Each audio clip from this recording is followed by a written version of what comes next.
All right, welcome to Jeep Solo. This is part 3 of the tie rod end installation, and I got it in. We got the new ends and the tie rod. It took about 20 minutes. All you really need is an adjustable wrench, a pair of pliers, and a hammer, and it works out pretty good. So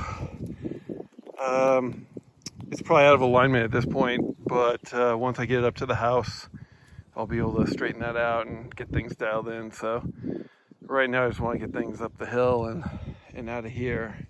Maybe I'll even be able to get this new lift gate on today. So that's it. Like and subscribe. Let me know if you have any questions. Thanks.